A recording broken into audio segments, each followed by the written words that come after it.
નમસ્કાર, આપ જોઈ રહ્યા છો નેશન પ્લસ ન્યૂઝ. હું છું આપની સાથે હેતલ ભગત. વડોદરા શહેરના છેવાડે આવેલા ભણિયારા ગામ પાસે પ્લાસ્ટિક ભંગારના ગોડાઉનમાં ભીષણ આગ લાગી હતી. ફાયર બ્રિગેડના જવાનોએ આગ પર કાબુ મેળવવાના પ્રયાસો હાથ ધર્યા છે. વડોદરા શહેરના છેવાડે આવેલા ભણિયારા ગામ પાસે ખુલ્લી જમીન ભાડે લઈ તેના ઉપર પ્લાસ્ટિક ભંગારના ગોડાઉનમાં બપોરના સમયમાં અચાનક ભીષણ આગ લાગી હતી. ધુમાડાના ગોટે ગોટા ઉડતા નાસભાગ મચી ગઈ હતી. કોઈ કંઈ સમજે તે પહેલા જ ગોડાઉન આગની જ્વાળાઓમાં લપેટાઈ ગયું હતું.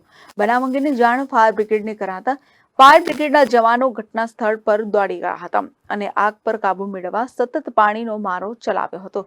જોકે આગે વિકરાળ સ્વરૂપ ધારણ કરતા ફાયર બ્રિગેડના દાંડિયા બજાર, વડેવાડી અને પાણીગેટ ફાયર સ્ટેશનની ટીમ પણ સ્થળ પર દોડી ગઈ હતી.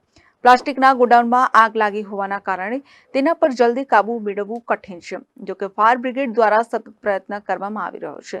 સદનસીબે આ ઘટનામાં કોઈને ઈજા કે જાનહાનિ થઈ ન હતી. જોકે વ્યાપક પ્રમાણમાં વેપારીને નુકસાન થયું હોવાનું માનવામાં આવી રહ્યું છે. Bureau report, nation plus news, Vadodara. સમાચારોના સતત અપડેટ માટે નેશન પ્લસ ન્યૂઝના યુટ્યુબ ચેનલને સબસ્ક્રાઇબ કરો, બેલ આઇકન દબાવો અને ફોલો કરો ઇન્સ્ટાગ્રામ, ફેસબુક અને ટ્વિટર પર.